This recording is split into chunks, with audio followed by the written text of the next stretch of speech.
നമസ്കാരം. ശ്രീമദ് ഭാഗവതം മൂലം പ്രഭാഷണം ഭാഗം 441 441. ഓം ഗം ഗണപതയേ നമഃ. ഓം സം സരസ്വതേ സ്വാഹ. ഓം ശ്രീ ഗുരുഭ്യോ നമഃ. ഓം ശ്രീ രംഗനാഥ ശർമ്മണേ നമഃ.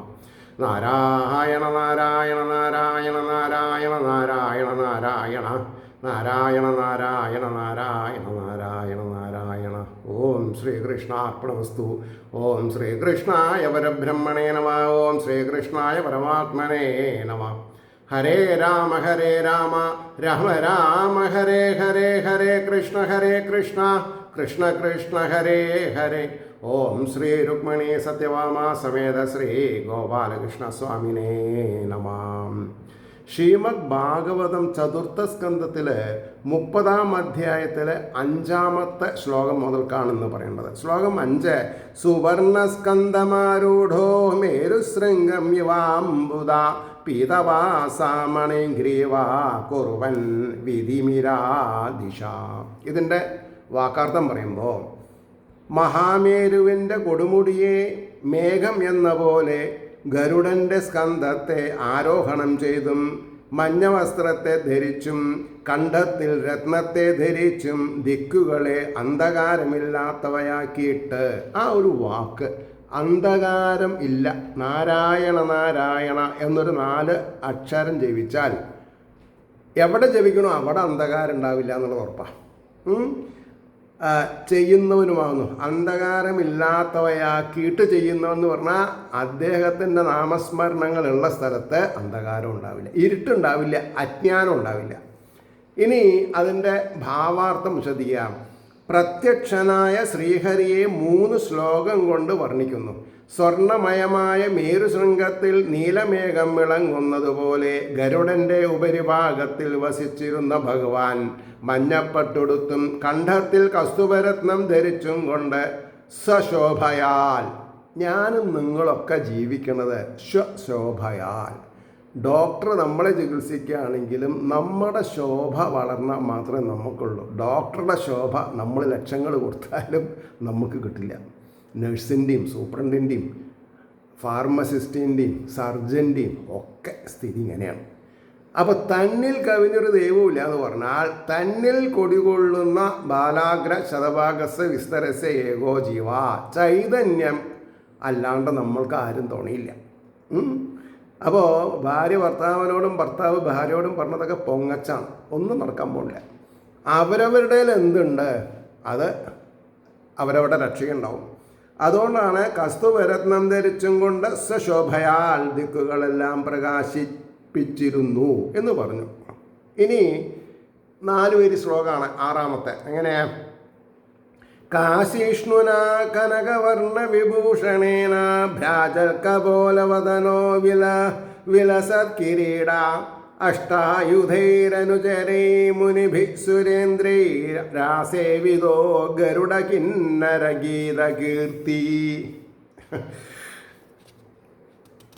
ഭക്തി ഉണ്ടാവാൻ ഇങ്ങനെ ചില ശ്ലോകങ്ങൾ അങ്ങോട്ട് പ്രയോഗിച്ചാൽ മതി. അതിൽ ലയിക്കാൻ സാധിക്കണം, അർത്ഥം അറിയണം. എന്താ അതിൻ്റെ വാക്കാർത്ഥം?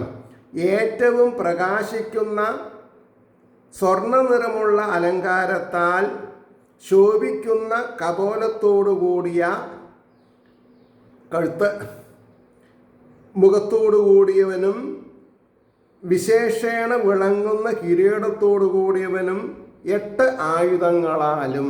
അവിടെയാണ് ചിലവർക്ക് ചതി വരിക. ഭഗവാന്റെ നാരായണ കവചത്തിലെ അഷ്ടഭുജ പറഞ്ഞു ശൈലിയെ. അപ്പോൾ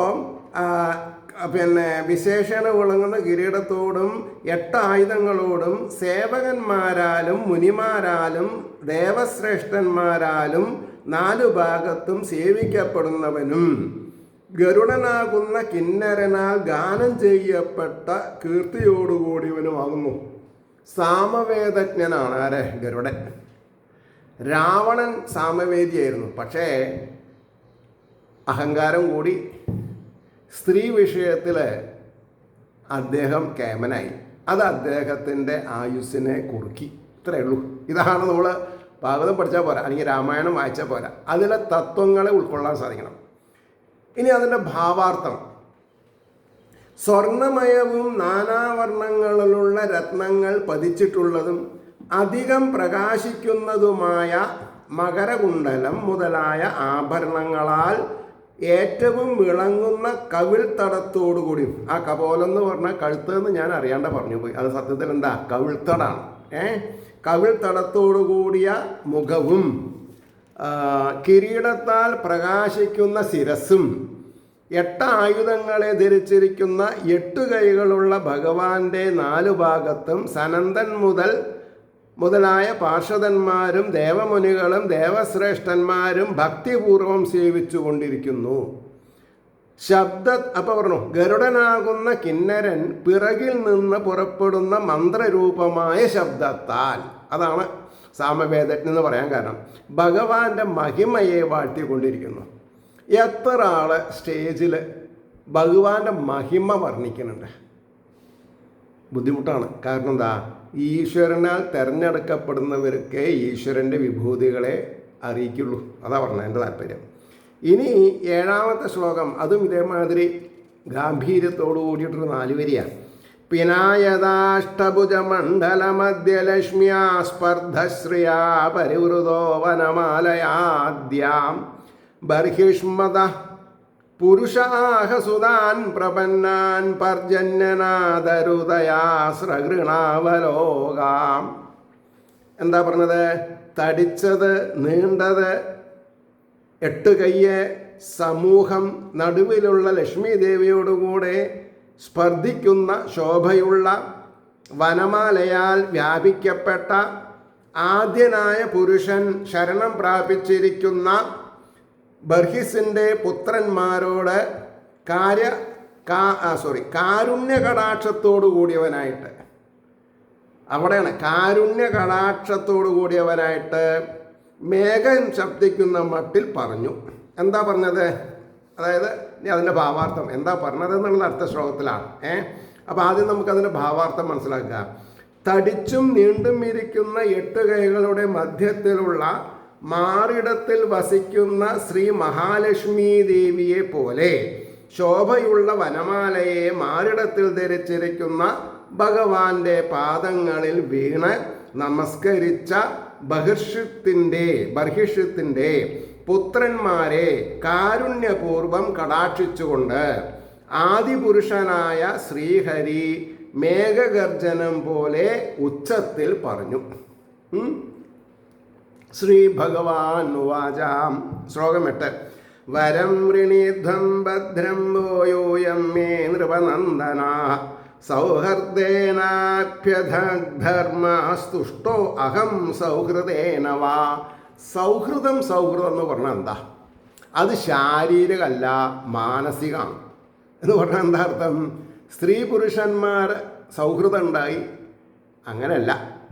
ഇവിടെ ആത്മീയ നിർവൃതിയാണ് സബ്ജക്റ്റ്.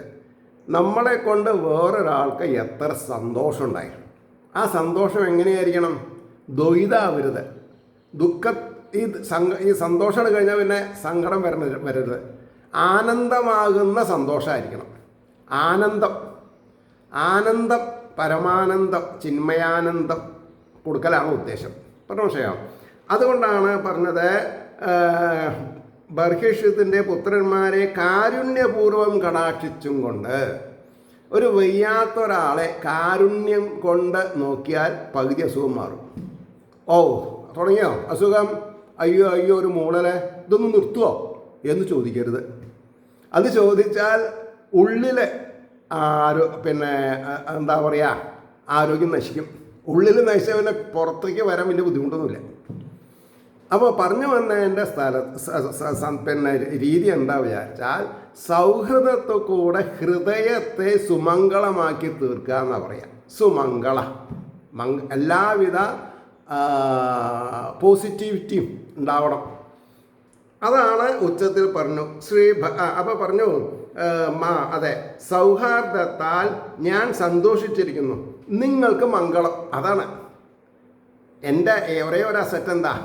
ഞാൻ വായിക്കുന്നതിൻ്റെ മുമ്പേ ഭഗവാൻ എനിക്ക് തരും, ഞാനത് പറയും, എനിക്ക് സന്തോഷമായി. അത് ഭഗവാന്റെ കാരുണ്യ.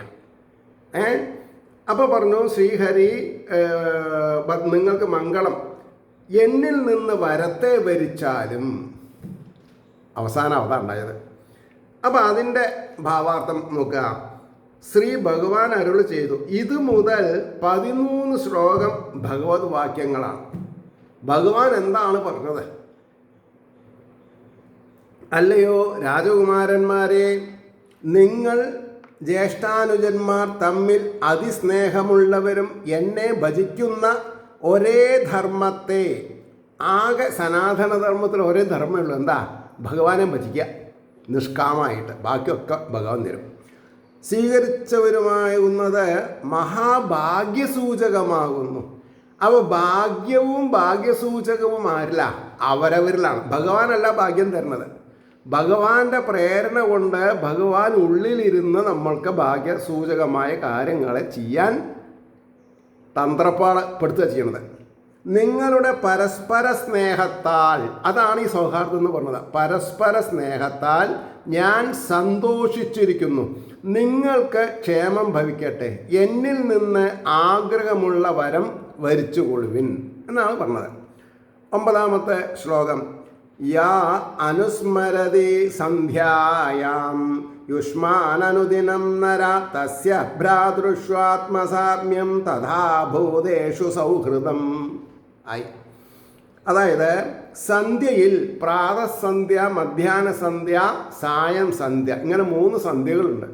ഈ 3 സന്ധ്യകളും നാരായണ ജയ നാരായണ ജയ നാരായണ ജയ നാരായണ ജയ എന്നാ വലിയ കാര്യം. പക്ഷേ അത് വരണമെങ്കിലും ഭഗവാന്റെ കാരുണ്യം ഉണ്ടാവണം. നാണമില്ലാതെ കണ്ട് ഭഗവാൻ ജയിക്കട്ടെ, ഭഗവാന് നമസ്കാരം എന്ന് പറയാൻ സാധിക്കണം. നമശബ്ദം ജയശബ്ദം. അപ്പോൾ പറയണു, അപ്പം നിങ്ങൾ അവന് സഹോദരന്മാരിലും അപ്രകാരം പ്രാണികളിലും, സഹോദരന്മാരിലും മാത്രം പോരാ, സർവ പ്രാണികളിലും ദയുണ്ടാവണം. അപ്പം എങ്ങനെയാ ആടിനെ കൊല്ലുക, എങ്ങനെ കോഴികളെ കൊല്ലുക, എങ്ങനെ മാടിനെ കൊല്ലുക, പോത്തിറച്ചി എങ്ങനെ കഴിക്കുക, ഇതൊക്കെ ബുദ്ധിമുട്ടായി. അവിടെയാണ് ഭഗവാൻ എന്ത് പറഞ്ഞു എന്നുള്ളത് നമ്മൾ കേൾക്കണില്ല. എന്നിട്ട് ഭഗവാൻ നമ്മൾക്ക് വരം തരണം എന്ന് പറഞ്ഞാൽ നടക്കുമോ?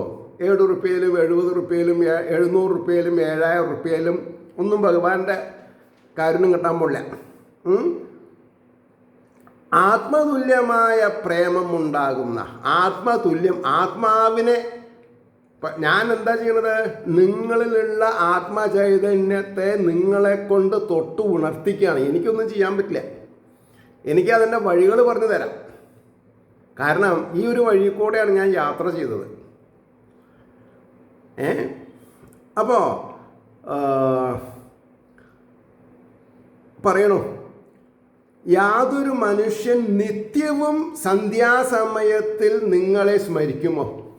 പ്രചേതസ്സുകളെ സ്മരിച്ചാൽ മതി എന്നാണ് പറഞ്ഞത്. ഭഗവാനെ സ്മരിക്കാനല്ല പറഞ്ഞത്. പ്രചേതസ്സുകളെ സ്മരിച്ചാൽ പ്രചേതസ്സുകൾക്ക് എങ്ങനെ മോക്ഷം കിട്ടി അതേപോലെ മോക്ഷം കിട്ടുന്ന പറഞ്ഞതിൻ്റെ വിവക്ഷ.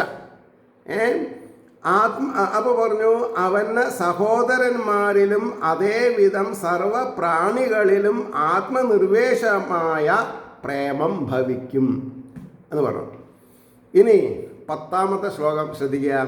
യേ തു മാം രുദ്രഗീതേന സായം പ്രാതസമാഹിതാം സ്തുവത്യംഹം കാമവരാൻ ദാസ്യേ പ്രജ്ഞാം ച ശോഭനം.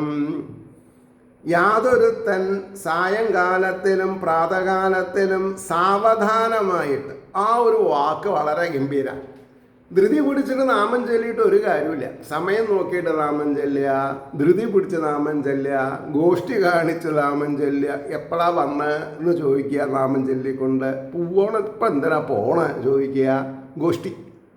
ഇവിടെ ഇരുന്നോളൂ, എൻ്റെ അടുത്ത് ഇരുന്നോളൂ, ഫാന് തിരിയുന്നുണ്ട് തലയ്ക്കും ഭാഗത്ത് എന്നൊന്നും പറയരുത്. ഇതൊക്കെ ഞാൻ യജ്ഞങ്ങളിൽ പോകുമ്പോൾ കണ്ടുവരുന്ന സുപരിചിതമായ കാര്യങ്ങളാണ്. അതാണ് ഞാൻ ഒന്നിൻ്റെ പിന്നാലെ ഒന്നായിട്ട് ഞാൻ പറഞ്ഞു തരുന്നത് നിങ്ങൾക്ക്. അപ്പോൾ സാവധാനന്മാരായിട്ട് രുദ്രഗീതത്താൽ എന്നെ സ്തുതിക്കുമോ അവർക്ക് ആഗ്രഹിക്കുന്ന വരങ്ങളെയും ഗുണകാരിണിയായ ബുദ്ധിയെയും ഞാൻ ദാനം ചെയ്യുന്ന. അപ്പോൾ വരങ്ങളിൽ പ്രധാനം എന്താ? ഗുണത്തിന് കാരണഭൂതമായിട്ടുള്ള ബുദ്ധി ഭഗവാൻ നമുക്ക് തരും. എൻ്റെയൊക്കെ കുട്ടിക്കാലത്തിൽ അച്ഛൻ ചോദിക്കും, കുളിച്ചോ, അമ്പലത്തിൽ പോയോ, എന്താ പ്രാർത്ഥിച്ചതാൻ? ഇന്ന് 3 ഇഡ്ഡലിക്ക് പകരം 5 ഇഡ്ഡലി വേണമെന്നോ, വെള്ളച്ചോറ് വേണ്ടാന്നോ, ഇനി വെള്ളച്ചോറുണ്ടെങ്കിൽ അതിന് തൈര് കിട്ടിയാൽ തർക്കടില്ല എന്നോ, അതിനുടയ്ക്കാൻ ഒരു പച്ചമുളകും കൂടി ആയാൽ തർക്കടില്ല എന്നൊന്നും പ്രാർത്ഥിക്കണ്ട. നല്ല വിദ്യ തരണേ, നല്ല ബുദ്ധി തരണേ. ഈ രണ്ടക്ഷരേ വേണ്ടൂ. നല്ല ബുദ്ധി, നല്ല വിദ്യ. അതുകൊണ്ടാണ് ഞാൻ നിങ്ങളുടെ മുമ്പിൽ സംസാരിക്കുന്നത്. അത് ഞാൻ വളരെ ലേറ്റായിട്ട് തുടങ്ങിയതാണ്. 47-ാമത്തെ വയസ്സിലാണ് ഞാൻ ശിഷ്യപ്പെടുന്നത് തന്നെ. ഇപ്പോൾ വയസ്സ് 73 കഴിഞ്ഞു. ഇപ്പോൾ ഞാനത് അനവരതം തുടരുന്നത് എന്താ? അഭിവന്യ പിതാവിൻ്റെ അനുഗ്രഹവും എന്നിൽ അജഗജാന്തര വ്യത്യാസം വരുത്തി തീർത്ത ചെറുശ്ശേരിൽ ആ കരുണാകരൻ പിള്ള സാർ, അവരാണ് ഇതിൻ്റെ നിങ്ങളുടെ നമസ്കാരം, നിങ്ങളുടെ നന്ദി പ്രകടനമൊക്കെ പോണത് അവർക്കാണ്, എനിക്കല്ല. എനിക്കതിൻ്റെ ആവശ്യമില്ല എന്ന് പറഞ്ഞ അർത്ഥം അഹങ്കാരമല്ല, എൻ്റെ എളിമ. അവരുടെ സന്മനസ്സുകൊണ്ടാണ് എനിക്ക് ഈ വിദ്യ കൈവന്നത്. ആ വിദ്യ ഞാനൊരു കച്ചവട ചരക്കായിട്ട് ഉപയോഗിക്കാതെ കണ്ട് ആത്മാവിനെ അറിയാനുള്ള വിദ്യ ആത്മാവ് കൊണ്ട് നിങ്ങളെ ബോധിപ്പിക്കണമെന്ന് മാത്രം. അതുകൊണ്ടാണ് ഏതൊരുത്തൻ സന്ധ്യാസമയത്തിലും പ്രാതകാലത്തിലും രുദ്രഗീതം എന്ന ശാസ്ത്രം ചൊല്ലി എന്നെ സ്തുതിക്കുമോ അവർക്ക് ആഗ്രഹമുള്ള ഭോഗങ്ങളെയും ഭുക്തിമുക്തിപ്രദ, നിങ്ങൾ എന്താ ആഗ്രഹിക്കണോ ആ ലൗകിക സുഖങ്ങൾ കിട്ടും. അതിന് പാവില്ല. അത് പോരാണ്ട് അനർഹമായിട്ടുള്ളതിനെ ഒളിച്ചും പാത്തും ചെയ്യുന്നുണ്ടല്ലോ, അവിടെയാണ് പ്രശ്നം വരുന്നത്. അതുകൊണ്ട് ഭോഗങ്ങളെയും സംസാര ദുഃഖങ്ങളെ തീർക്കുന്നതിന് ഉപകരിക്കുന്ന ശോഭന ബുദ്ധിയെയും ഞാൻ നൽകുന്നതാണ്. അങ്ങനെ ഇരിക്കെ നിങ്ങൾ ആഗ്രഹിക്കുന്ന വരങ്ങളെ നൽകുന്നുണ്ടെന്ന് പറയണമോ എന്നൊരു ചോദ്യം ചോദിച്ചു. 11-ാമത്തെ ശ്ലോകം നോക്കുക. യദ്യൂയം പിതുരാദേശം അഗ്രഹേഷ്ടമുദാന്യുതാ അധോ വഹുഷതി കീർത്തിർലോകാനനുഭവിഷ്യതി. യാതൊന്നു ഹേതുവായിട്ട് നിങ്ങൾ സന്തോഷയുക്തന്മാരായിട്ട് പിതാവിൻ്റെ ആജ്ഞയെ ആഗ്രഹിച്ചുവോ, അതുകൊണ്ട് നിങ്ങളുടെ മനോഹരമായ കീർത്തി ലോകങ്ങളെ വ്യാപിക്കും. അപ്പോൾ അച്ഛൻ്റെ ആഗ്രഹം നിറവേറ്റുക എന്ന് പറഞ്ഞാൽ അതാണ് ഏറ്റവും വലുത്. അത് നടക്കും. ഇനി അതിൻ്റെ ഭാവാർത്ഥാണ് പറഞ്ഞത്. ഭഗവാന്റെ ദർശന നിമിത്തം ആനന്ദമഗ്നരായിട്ട്, എന്താണ് ആനന്ദത്തിൽ മുങ്ങിത്താഴുക എന്നർത്ഥം. ആനന്ദമഗ്നരായിട്ട് വരം വരിപ്പാൻ അശക്തന്മാരായിരിക്കുന്ന പ്രചേതസ്സുകൾക്ക് ഭഗവാൻ സ്വയം വരം നൽകുന്നു. ചോദിക്കാതെ ഉടനെ വരം കൊടുക്കുകയാണ്. എന്താ? പ്രജാവൃദ്ധിയെ വരുത്തുവിൻ എന്നുള്ള പിതൃകൽപ്പനയെ നിങ്ങൾ സന്തോഷപൂർവ്വം അംഗീകരിച്ച കാരണത്താൽ നിങ്ങളുടെ കമനീയ കീർത്തി ലോകത്തിൽ നിലനിൽക്കുന്നതാണ്. ഏതൊരുത്തനാണ് പിതാവിൻ്റെ ആജ്ഞ പരിപാലിക്കുന്നത് അവന് ബ്രഹ്മാസ്ത്രം കൂടി ബാധിക്കില്ല. അവൻ സ്വയം ബ്രഹ്മായി തീരും. 12-ാമത്തെ ശ്ലോകം. ഭവിതാ വിശ്രുതപുത്രോ അനവമോ ബ്രഹ്മണോ ഗുണൈ യഹേതാം ആത്മവീര്യേണ ത്രിലോകീം പുരയിഷ്യതി. ബ്രഹ്മാവിൻ്റെ ഗുണങ്ങളോട് ന്യൂനൻ അല്ലാതിരിക്കുന്ന, അതായത് തെറ്റ് ചെയ്യാത്തവൻ കീർത്തിപ്പെട്ട പുത്രൻ ഭവിക്കും. കീർത്തിപ്പെട്ട പുത്രനായിട്ട് ഭവിക്കും. യാതൊരുവൻ ഈ ത്രിലോകിയെ ആത്മവീര്യേണ, അതായത് അവൻ്റെ വീര്യത്താൽ നിറയ്ക്കും. തന്നിൽ കവിഞ്ഞൊരു തനിക്കുള്ള വീര്യം അവരവർക്ക് ഉപകരിക്കുള്ളൂ. ഇപ്പോൾ എത്ര ഫെർട്ടിലിറ്റി സെൻ്റർ ഉണ്ട്, എത്ര ലക്ഷങ്ങൾ നമ്മൾ മുടക്കിയാലും അവരവരുടെ ആയാൽ അതിനൊരു ഗുണമുണ്ട്. അവരവരാരാവണം? ശുദ്ധബുദ്ധിയുള്ളവരായിരിക്കണം. ശുദ്ധബുദ്ധിയുള്ളവർക്ക് പ്രശ്നമില്ല. അവർ വിചാരിക്കുന്ന കാര്യങ്ങളൊക്കെ മംഗളമായിട്ട് തീരും. മറ്റുള്ളവർക്ക് പ്രീതിജനകമായിട്ട് ജീവിക്കണവന് ശത്രുക്കളുണ്ടാവില്ല. അവന് ശരീരം മുട്ടിറക്കേണ്ട ആവശ്യമില്ല. മനസ്സിലായില്ലേ? അപ്പോൾ പറഞ്ഞു പുഷ്ടിപ്പെടുത്തുന്നു പറഞ്ഞുല്ലോ. 13ാമത്തെ ശ്ലോകം ശ്രദ്ധിക്കാം. കണ്ഠോ പ്രമ്ലോചയാലബ്ധ കന്യാകമലലോചന താം ച അപവിദ്ധാം ജഗൃഹുർഭൂരിഹാ നൃപനന്ദന. പ്രമ്ലോജ എന്ന ദേവിയിൽ കണ്ഠു എന്ന മുനിയിൽ നിന്ന് താമരദളനേത്രയായ കന്യ ലഭിക്കപ്പെട്ടു. ഉപേക്ഷിക്കപ്പെട്ട അവളെ രാജപുത്രന്മാരെ വൃക്ഷങ്ങൾ ഗ്രഹിച്ചു. വൃക്ഷങ്ങൾ എന്ന് പറഞ്ഞാൽ സത്യത്തിൽ മനുഷ്യകുലത്തിൻ്റെ അല്ല, ജീവജാലങ്ങളുടെ നാരായ വേരാണ് വൃക്ഷങ്ങൾ ഉണ്ടെങ്കിൽ തണലായി, മഴയായി, ഭൂമി കുലുക്കുണ്ടാവില്ല, പടർന്ന് പന്തലിച്ച വേരുകൾ ഭൂമിയെ പിടിച്ചു നിർത്തും. അപ്പോൾ സ്വാർത്ഥലാഭത്തിന് വേണ്ടി അതൊക്കെ നമ്മൾ അതാത് ഗവൺമെൻറ്റിനും ഫോറസ്റ്റ് ഭരണാധികാരികൾക്കൊക്കെ കാശ് കൊടുത്ത് വൃക്ഷങ്ങളൊക്കെ നശിപ്പിച്ചാൽ ഏത് ക്ഷേത്രത്തിൽ പോയി തൊഴുതിട്ടും കാര്യമില്ല. ഇന്ന് നടക്കുന്ന പ്രശ്നങ്ങൾ അതാണ്.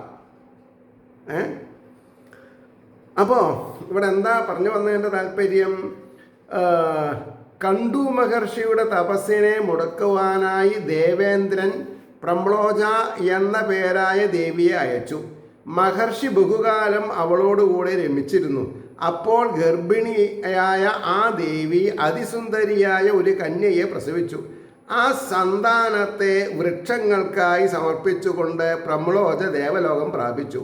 കന്യകയെ വൃക്ഷങ്ങൾ സ്വീകരിച്ചു. അല്ലയോ രാജനന്ദനന്മാരെ, സുന്ദരിയായ ആ കന്യക നിങ്ങൾക്ക് യോഗ്യയാകുന്നു എന്ന് പറഞ്ഞു. അപ്പോൾ ഈ കല്യാണം കൂടി ആര് കഴിച്ചു കൊടുക്കണ്ടേ? ഭഗവാൻ. അങ്ങനെയാണ് പറയാം. അത് അമ്പലത്തിൽ വെച്ച് ഭഗവത് സമക്ഷത്തിൽ പരസ്പരം വർണ്ണമാല്യം ചാർത്തിക്കൊണ്ടായില്ല. സ്വന്തം നിലയ്ക്ക് സ്വന്തം ജീവിതത്തിൽ അമൂല്യമായ to be kind to all എന്ന മഹാമന്ത്രം, ഇത് ഇംഗ്ലീഷിലാണെന്ന് മാത്രം ഞാൻ പറഞ്ഞത്. അതിനാണ് മലയാളത്തിൽ പ്രീതികരമായിട്ട് ജീവിക്കുക എന്ന് പറയുന്നത്. എല്ലാവർക്കും പ്രീതികരമായിട്ട് ജീവിച്ചോ അവൻ രക്ഷപ്പെടും. അപ്പോൾ 14ാമത്തെ ശ്ലോകം ശ്രദ്ധിക്കുക. ക്ഷുച്ഛാമായ മുഖേ രാജാ സോമപീയൂഷവർഷിണീം ദേശിനീം രോദമാനായ നിധർദേ സദയാന്യുതാം. വിശപ്പ് കൊണ്ട് പീഡിതയും, അതാണ് ക്ഷുച്ഛാമായ. വിശപ്പ് കൊണ്ട് പീഡിതയും കരയുന്നവളുമായ അവളുടെ മുഖത്തിൽ രാജാവായ ചന്ദ്രൻ കരുണയോടുകൂടെ അമൃതത്തെ വർഷിക്കുന്ന ചുണ്ടുവിരലിനെ വെച്ചു. ചൂണ്ടുവിരൽ വേറൊരുത്തരും ചൂണ്ടാനുള്ളതല്ല, മറ്റുള്ളവർക്ക് അമൃതം കൊടുക്കാനുള്ളതാണ്. അപ്പോൾ വിശപ്പ് നിമിത്തം ദുഃഖിച്ച് കരയുന്ന അവളുടെ മുഖത്തിൽ വൃക്ഷങ്ങളുടെ രാജാവായ ചന്ദ്രൻ, അതായത് ഈ ചന്ദ്രകിരണങ്ങളിൽ കൂടെയാണ് ഈ ഫോട്ടോസിന്തസിസ് നടക്കുന്നത്. അതാണ് ഭാഗവതം പറഞ്ഞത്. നിങ്ങൾക്ക് സ്കൂളിൽ മാഷന്മാർ അതിനെന്താ പറഞ്ഞതെന്ന് എനിക്കറിയില്ല. ഞാൻ സ്കൂളിൽ പഠിച്ചിട്ടില്ല, പഠിക്കേണ്ട കൂടുതൽ പഠിച്ചില്ല. അതുകൊണ്ടാവാം ഞാൻ ഈശ്വരൻ എന്നെ ഈ ഒരു കാര്യത്തിന് നിയോഗിച്ചത്. മനസ്സിലായില്ലേ? അപ്പോൾ അമൃതം വർഷിക്കുന്ന തൻ്റെ ചൂണ്ടുവിരലിനെ സമർപ്പിച്ചു. അതിൽ കൂടെ ആ കന്യക അമൃതപാനം ചെയ്തു. അപ്സര സ്ത്രീയുടെ പുത്രിയും അമൃതം പാനം ചെയ്തവളുമായതിനാൽ സാധാരണ സ്ത്രീയല്ല, ദിവ്യകന്യകയാണ് അവൾ. ക്ഷീണം, ദൗർഗന്ധ്യം മുതലായ ദോഷങ്ങൾ അവൾക്കില്ല. അതുകൊണ്ട് അവൾ നിങ്ങൾക്ക് സമുചിത പത്നിയാകുന്നു എന്ന് സൂചിപ്പിച്ചു. 15ാമത്തെ ശ്ലോകം നോക്കുക. പ്രജാവിസൃഷ്ടാദിഷ്ടാ പിത്ര മാമനുവർത്തത തത്ര കന്യാം വരാരോഹാം താം ഉദ്വഹതമാം ചിരം.